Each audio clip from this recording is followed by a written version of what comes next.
Okay, so nakalabas na tayo dun sa area ng mga falls. Hanap na tayo ng makakainin. Tom Goods na ako. Time check natin, it's 1:47 PM.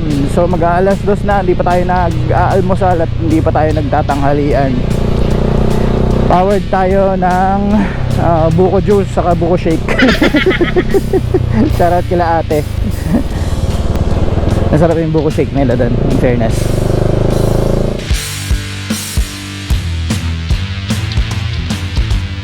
Ay nako, Google Maps. Dito muna naman ako dinala sa Kakahuyan. Ayan, susundin na lang natin. Ito daw ang pinakamabilis eh. Talaga ka, Google. Bad trip na ako sa iyo ah.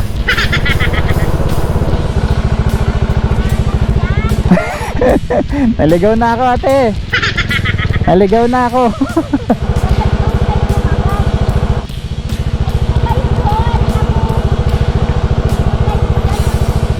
Sensya na sa abala.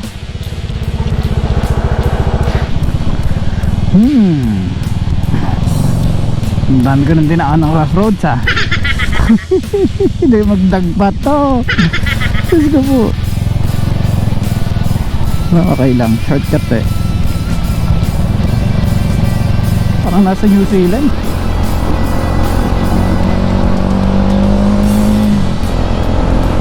Four lanes, ako lang ang laman.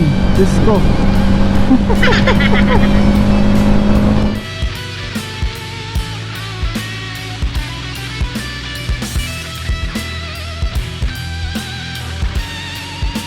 Okay, so ito papasok na tayo dun sa area ng beach na pupuntahan natin. So we're 2.1 kilometers away. So 2 kilometro na lang, andun na tayo. At by the way, hindi pa rin ako kumakain. So inabot na tayo ng mag-asawang gutom. Malapit na sumakit ang ulo ko. Ganda oh.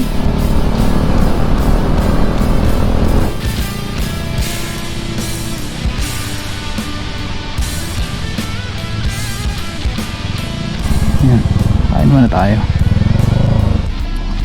Kain tayo, linig yan.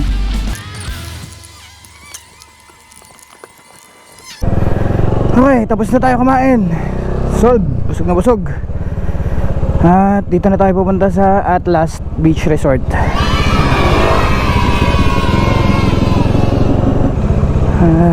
Yan, Atlas Beach Resort.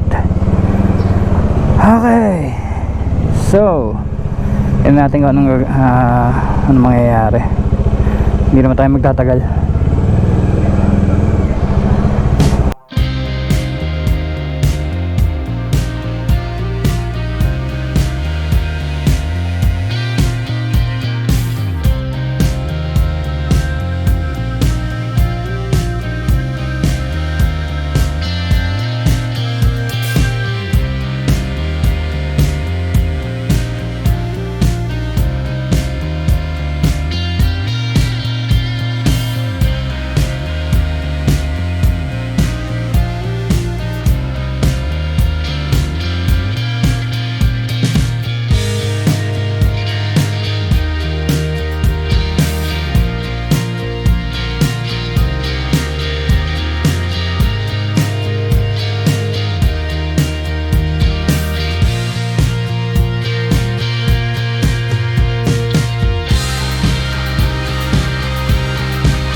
Okay, so dito na nga tayo sa Cabungawan Beach.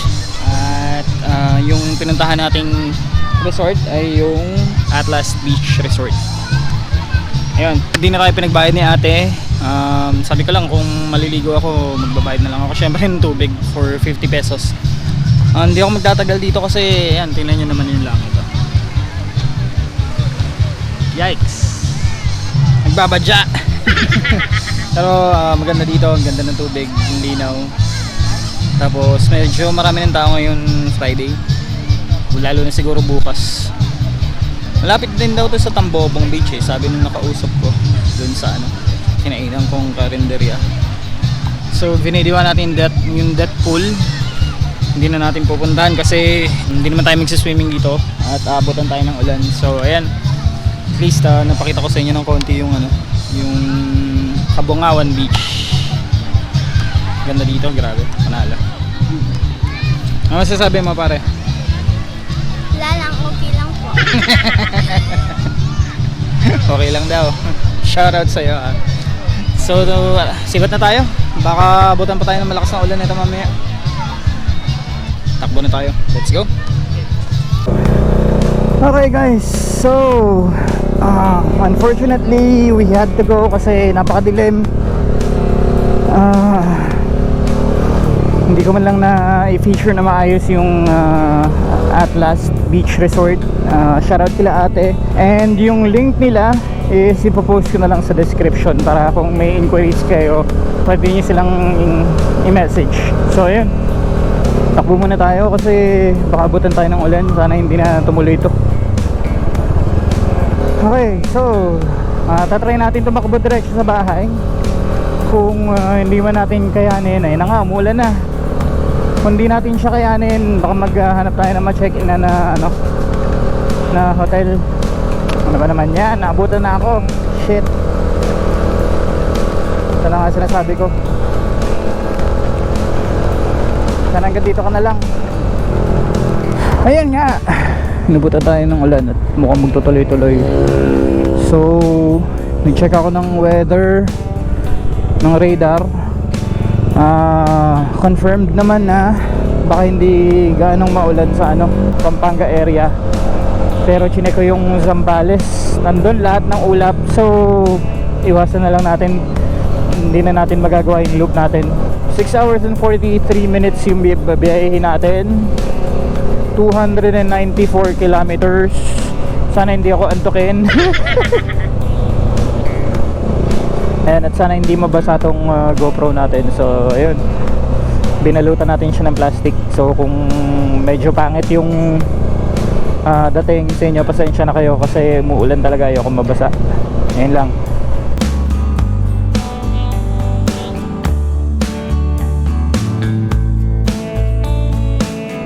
Ayan na, ang lakas ng ulan.